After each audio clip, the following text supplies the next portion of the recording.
किसी भी देश का प्रधानमंत्री उस देश का सबसे महत्वपूर्ण और सुरक्षित इंसान होता है। देश उनकी सिक्योरिटी पर करोड़ों रुपए खर्च कर देता है ताकि उनका देश सही तरीके से चल सके।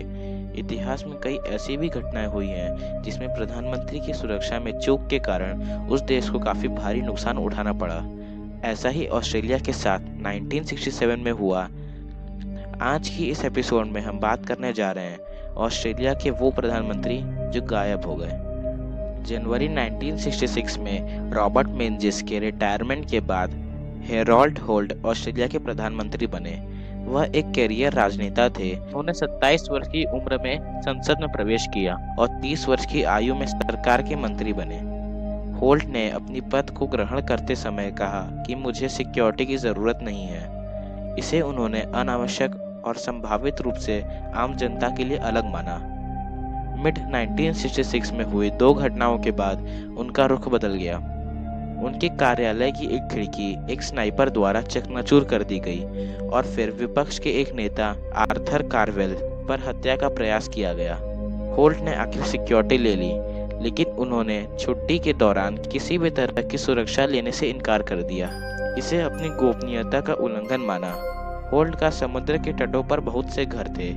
उन्हें स्पीयर फिशिंग, जो फिशिंग की एक टेक्निक है, और फ्री डाइविंग करना पसंद था। होल्ट के साथियों के अनुसार होल्ट को अंडर वाटर डाइविंग करने में महारत हासिल थी, पर वे सतह के अच्छे तैराक नहीं थे। होल्ट के साथ पानी में कई तरह की व्याख्यान हो चुके हैं।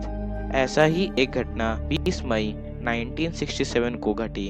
होल्ट शेरवॉल्ट बीच पर वे तैर रहे थे, तभी वे अचानक से डूबने लगे, लेकिन उनके साथ के कुछ लोगों ने उन्हें बचा लिया। जब वे पानी से बाहर निकले तब उनका चेहरा बिल्कुल ही लाल पड़ गया था और वे उल्टियां भी कर रहे थे। वैसे होल्ट का स्वास्थ्य अच्छा ही रहता है, लेकिन बचपन में फुटबॉल खेलते समय उन्हें कंधे में एक चोट लग गई थी, जिसके कारण वे काफी परेशान रहते थे। उनके गायब होने के कुछ दिन पहले वे अपने डॉक्टर के पास गए थे, जहां उन्हें टेनिस खेलने और स्विमिंग करने से मना कर दिया गया था। होल्ट के गायब होने के 3 दिन पहले यानी 14 दिसंबर 1967 को होल्ट की कैबिनेट मीटिंग देर रात तक चालू हुई और 15 दिसंबर को सुबह तक चली। मीटिंग खत्म होने के बाद वे अपने लॉज में कुछ देर के लिए सोने चले गए। फिर वे सुबह 8:30 बजे मीडिया से मिलने पार्लियामेंट्री हाउस पहुंचे। प्रेस कॉन्फ्रेंस के बाद वे अपने घर एसटी जियोल्ड रोड गए, जहां पे उन्होंने अपने घर के केयर टेकर को बताया कि वे अपना वीकेंड बीच हाउस में बिताएंगे। बीच हाउस में पहुंचने के एक दिन बाद यानी 17 दिसंबर को होल्ट जल्दी सुबह उठकर एक जनरल स्टोर में जाकर डेली यूज का सामान खरीदा और फिर सुबह 11:15 पर होल्ट और उनके 4 दोस्त पॉइंट नेपोलियन गए, जहां कुछ देर फिशिंग करने के बाद वो सब वापस लौटने लगे। लौटते समय उन्हें शेरवॉट बीच पर रुकने का प्लान किया। करीब 12:15 हो रहे थे।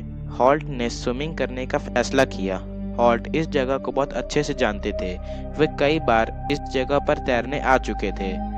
तो होल्ट और उनके दोस्तों ने तैरना शुरू किया। अचानक से होल्ट सबकी नजरों से ओझल हो गए थे। होल्ट के गायब होते ही उनके दोस्तों ने विक्टोरिया पुलिस को कांटेक्ट किया और फिर ऑस्ट्रेलिया के इतिहास की सबसे बड़ी सर्च ऑपरेशन शुरू की गई। 1:30 पर 30 डाइवर्स पानी में गोता लगाया और उनके साथ कई हेलीकॉप्टर्स, वाटरक्राफ्ट, पुलिस डाइवर्स और ऑस्ट्रेलियन नेवी भी ऑपरेशन में शामिल हो गई। खोज अगले दिन सुबह 5 बजे तक लगातार चलता रहा। अगले दिन 340 डाइवर के साथ फिर से खोज शुरू हुई, लेकिन कोई सुराग हाथ नहीं लगा। यह खोज लगातार 2 हफ्तों तक ऐसी ही चली, पर 5 जनवरी 1968 को जाकर यह आखिरकार खत्म कर दिया गया।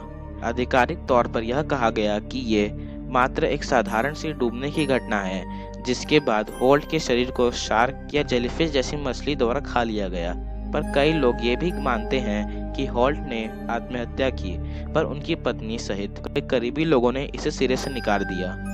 लेकिन कई लोग ये भी मानते हैं कि वे चाइना के जासूस थे और वापस चाइना चले गए, और कुछ ऐसी भी संभावना उठाई जाती है कि उनका चाइना के सबमरीन द्वारा अपहरण कर लिया गया। इसी के साथ आज का वीडियो यहीं पे समाप्त होता है। आखिर तक इस वीडियो को देखने के लिए आपका शुक्रिया। अगर आपको ये वीडियो अच्छा लगा तो इस वीडियो को लाइक करें और अपने दोस्तों के साथ शेयर करके बताएं कि इतिहास में ऐसा भी कुछ हुआ था। इसका इन्फो सोर्स विकिपीडिया है, जिसका लिंक मैंने डिस्क्रिप्शन में दे दिया है। आप हमारे चैनल को सब्सक्राइब करके बेल आइकन को भी दबा दें, क्योंकि हम ऐसे ही वीडियोस अपलोड करते रहेंगे। फिर से मिलेंगे एक नए और रोचक एपिसोड में। तब तक के लिए नमस्कार।